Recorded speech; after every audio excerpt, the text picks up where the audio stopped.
I distinctly remember having a conversation with a farmer friend years ago before we bought our 5-acre homestead property.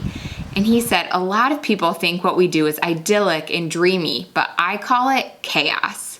It was hard to completely understand what he meant at the time because everything about the lifestyle did seem so dreamy until we were in the thick of it.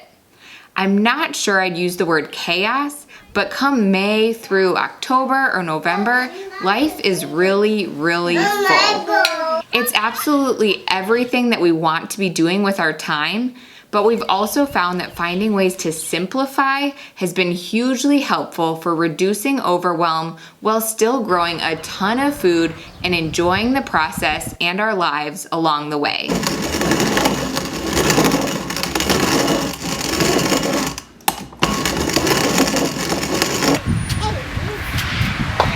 Let's plant the garden, guys. Look at those onions. It's a mess. It's like a Good luck separating those. You may remember several weeks ago in a video that we did how gung-ho we were to prep our gardens to get everything planted early.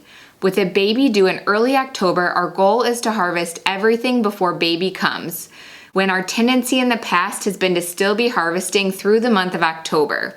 But here we are, it's the last week of May.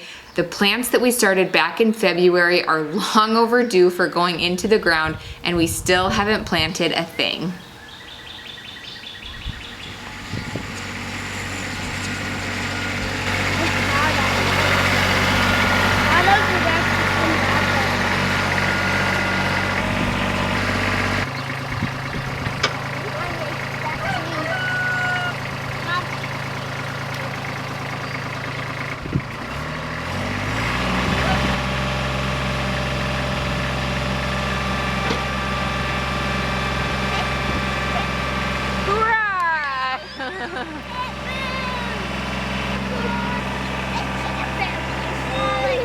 The last several weeks, we decided to tackle our big spring project to build an eggmobile or movable chicken coop so that our egg-laying chickens can follow our cows that we rotationally graze on our 3.5 acres of pasture.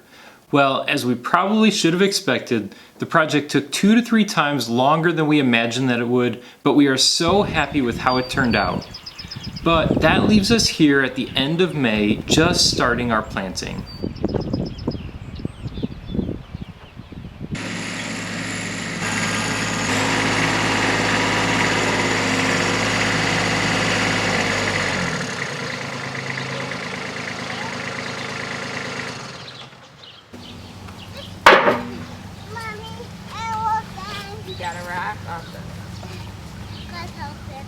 To be completely honest, when things like our spring plans to get ahead don't go how we planned, and it feels like everyone around us and everyone on the internet has already planted their gardens, it's really easy for that little voice in my head to pop up and whisper that we aren't doing a good job, and it feels like we've failed before we've even begun.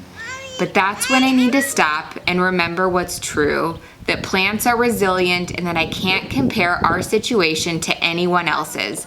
And at the end of the day, it is worth it. Even if we don't end up growing as much as we have in the past, or if I'm in labor harvesting potatoes this fall and the baby comes and we aren't able to finish all of our harvesting, that's when we ask for help from our community. The only way that we'd be failing is by not doing anything at all. One of my favorite things about gardening, growing food, and really this homesteading life in general is how it stacks so many of our values and what we want our time to look like together at the same time. Homesteading means that we're constantly spending time outside in nature, often together as a family. It helps us to get exercise and move our bodies. It helps feed our family nutrient-dense food. And as a homeschooling mom, I'm always thinking about the many real-world things that the garden teaches us. I honestly can't imagine a better use of our time. And even when it doesn't go well or we don't get a great start, it's an opportunity to learn. And while it can be really hard to remember this in the moment when all I can think about is how behind I feel, these are the things that I need to tell myself over and over again. All right, here we go. Look! Dad,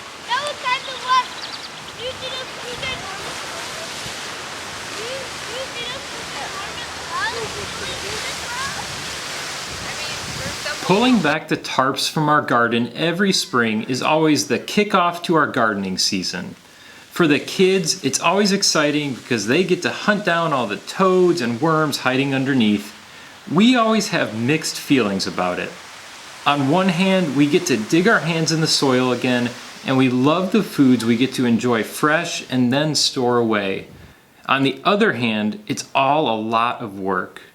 We're grateful that we did get out a month or two ago, pulled the tarp back, and did some initial weeding, hoeing, and mulching between the rows of this garden space. We're hoping being more proactive earlier on this year, like getting mulch down, can help make the garden less time-consuming and more manageable as the season goes on. We're really happy with how the garden beds are looking. Neither Jim or I grew up gardening at all. So our first exposure was when we started volunteering at a local CSA vegetable farm about 10 years ago when I was pregnant with our oldest daughter so that we could get a free share of produce. What we experienced there was inspiring. And so when we went to start our own garden, we tried to create something similar on a smaller scale. We grew a little bit of everything. I remember that year having kohlrabi and snap peas and collard greens and just like a million different things that we tried to grow. And we were quickly overwhelmed by both the work and trying to figure out how to use everything we grew when it seemed like everything was ready to harvest at the same time. Since then, it seems like every year our garden has gotten simpler and simpler, and it's been so much better.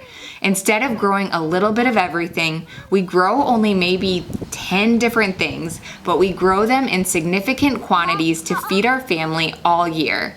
And most of these things are storage crops, so they store well without much, if any, processing. We have 2 garden spaces on our homestead. One is what we call our kitchen garden, which is up by our house, and then the other we call our Three Sisters garden, and that's further out in our field. So the Three Sisters garden is where we grow the bulk of our storage crops with things like potatoes, sweet potatoes, corn, beans, and squash. And we're hoping to get started with that planting within the next week. But today our goal is to get our kitchen garden planted. In the past, we've grown a pretty wide variety of different things in that kitchen garden, but this year we really pared down and simplified that kitchen garden space as well.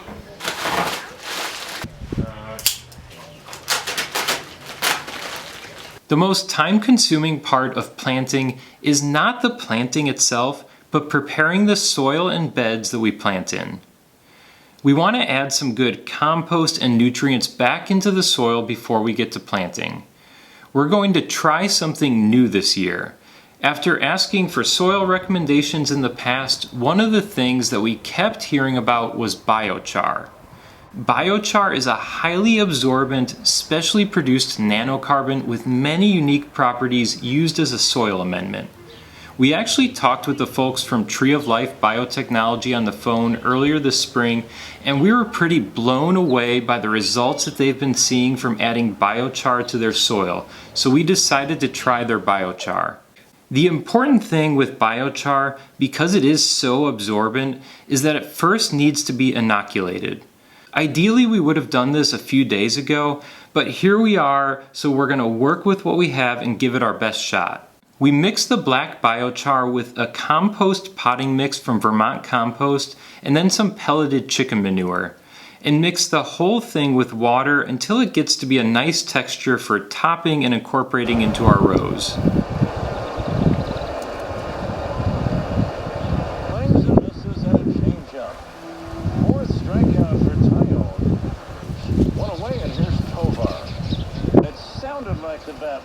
In this garden, we have 9 rows that are around 25 or 30 feet long.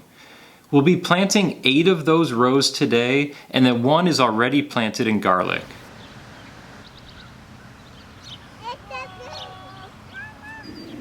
Prepping the garden took most of the morning, so we're gonna zip in for a quick lunch before planting. Because I knew that today was going to be a big planting day, I made this creamy potato broccoli casserole yesterday. So before eating it for lunch, all I need to do is shred the cheese to sprinkle it on top and heat it all up.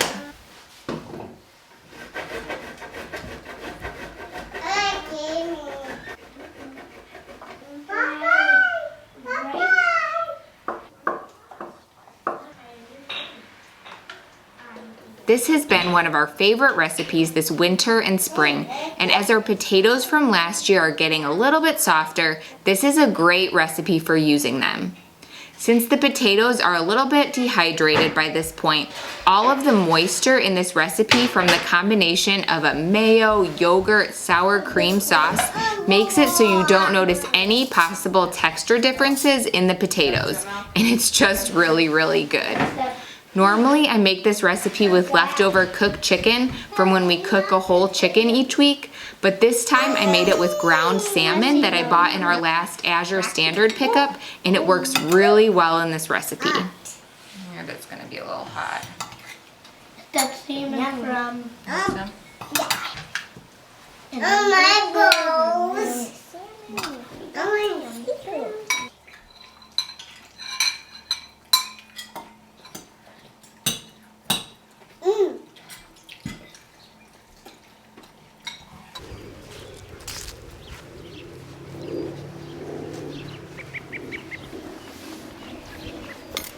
It's 64 like per row. We start with planting onions because it's the most tedious and time consuming, and it's just really nice to get that done right away. We've tried planting onion sets in the past, but one, it's expensive, and two, we really haven't been that happy with the results. Instead, we started our own onions from seed.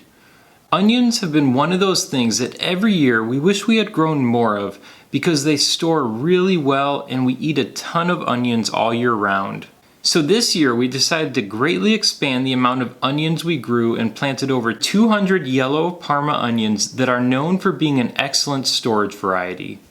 There are other things that we grew in our kitchen garden the past few years like Brussels sprouts, broccoli, peppers, beets, and more herbs. And these are all great things to grow. We've just really thought through what we like to eat, what feeds us well through the winter, stores well, and what we enjoy growing, and we decided to cut these things this year. During the summer, when these things are in season, it gives us the opportunity to buy them from other local growers. We've also moved to buying things like frozen broccoli in bulk from Azure Standard during the winter, and this helps to save garden space that we primarily use for those storage crops. Growing fewer varieties of things has really just taken a lot of the pressure away and helped us focus on the things that are tried and true for us. And one thing that we're excited about now that our chickens are moved into our pasture and contained is that we can actually start growing herbs in pots again, which we've really been looking forward to for a long time. We were really happy with the onion plugs that we grew in these 128 cell trays. They were easy to pop out for the most part and had pretty solid root structures. This was the first year that we added grow lights to our seed starting setup instead of just relying on natural sunlight, and it seemed to make a huge difference. Those were definitely a good investment. All right.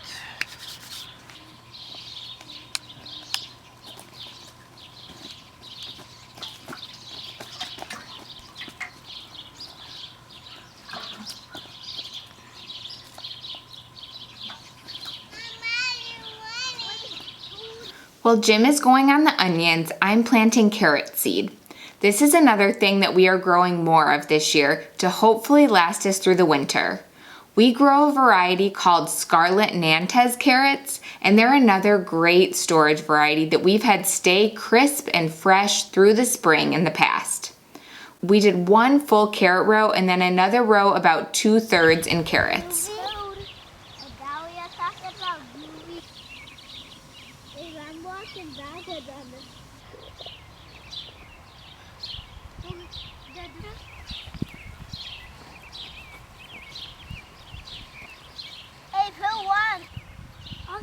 Where was he?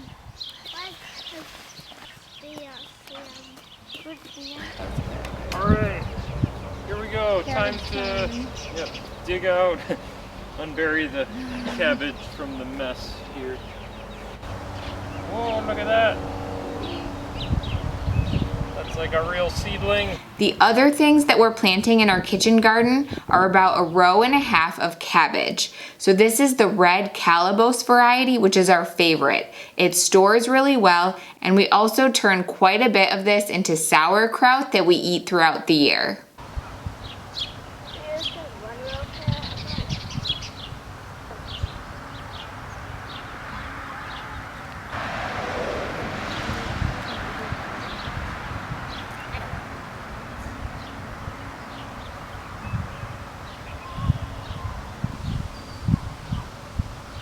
We're growing about 1/2 row of lettuce for salads that will hopefully be succession planting throughout this summer. And then another 1/2 row of basil for making into tons of pesto to freeze, since we go through a lot of pesto in our house.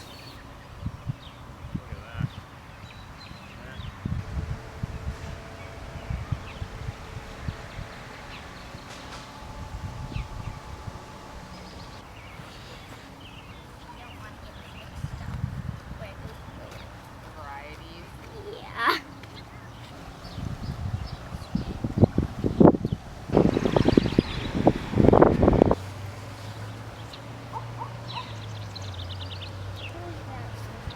Right.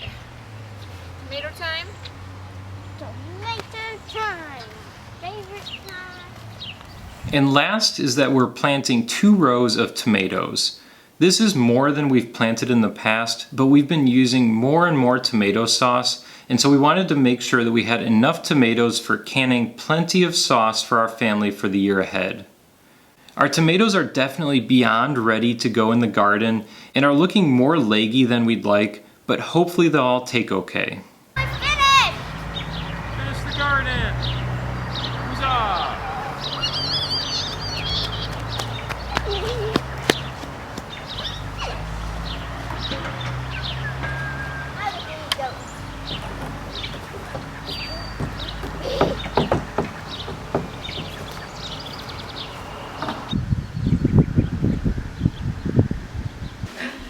Sounds awesome. Oh yeah. And the one when I find a nut, I'll put it in. I feel like to put more lots in this. I feel like to put lots in this. You're gonna put more in there? Yeah, like up to here. That would be a lot. Yeah, I would find one. Maybe even a blaster. A blaster.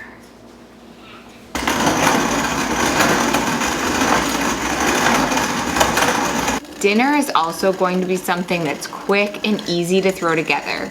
We're having pork chops from a friend of ours' farm, along with cornbread and applesauce. So first I need to grind up corn for the cornmeal in this recipe. Sometimes I make it with all cornmeal, but lately I've been making it with a 50-50 blend of cornmeal and fresh ground soft white wheat flour, and we've been liking it better that way. I always use our electric Nutrimill for grinding our fresh milled flours, but I stick to using our Wondermill Junior hand mill for grinding cornmeal. I prefer how the cornmeal turns out in the hand mill versus the electric mill, and because I don't do large quantities of cornmeal at a time, it's really doable.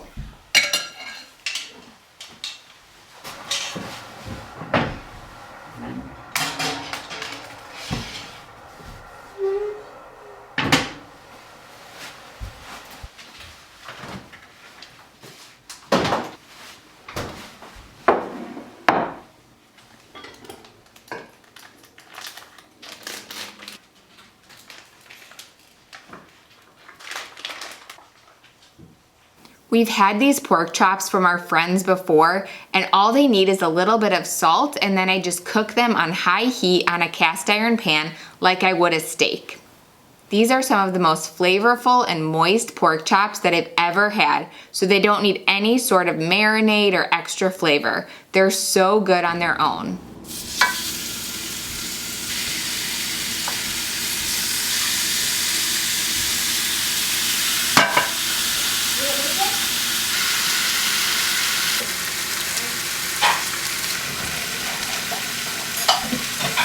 It's actually really interesting. I'm currently reading the book The Dorito Effect by Mark Schatzker. It's all about how over the last 50 to 70-ish years, food has changed, and because of how things have shifted to growing things more efficiently with as maximum yields as possible, the nutrition and flavor in our food has gone down dramatically. And so to cover that up, most everything that comes in a package at the grocery store has natural flavorings added to them, which are actually, it sounds natural, but they're actually concocted in a lab, and for really cheap, they can make food taste pretty much any way they want it to. And this is even the case for meats, things like chicken and pork. Because they tend to be so bland on their own, they have natural flavorings added to them. However, when I taste this pork, it's a completely different product than any pork chop I've ever bought from the grocery store. Our friends raise a very specific and specialty breed of pig called Meishan pigs, and there's such a significant taste and quality difference. What are those two big boys? Yum. Yum. We are big boys. The last thing we need to do to wrap up the garden is that we like to put electric fencing around it. We've always done this in the past to keep our chickens out of the garden, but found that it also works really well to keep other things like bunnies out. This year we decided to upgrade and get a couple sections of this Versa net from Premier One. It's 30 inches high and has a really tight weave pattern. This height is great because it's easy for everyone, especially our kids, to get in and out of the garden. And our old netting, which was designed for sheep and goats, only did an okay job at keeping things like bunnies out. But this fencing is really optimized for gardens and should keep them out entirely. Plus, I really like how it looks around the garden with the green color it comes in.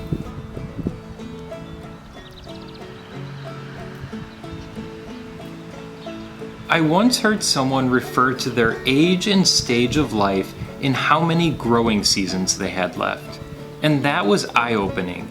With the average lifespan being 77 in America and both of us approaching 40, we maybe have 30, 40, 50 or more good growing seasons left in us.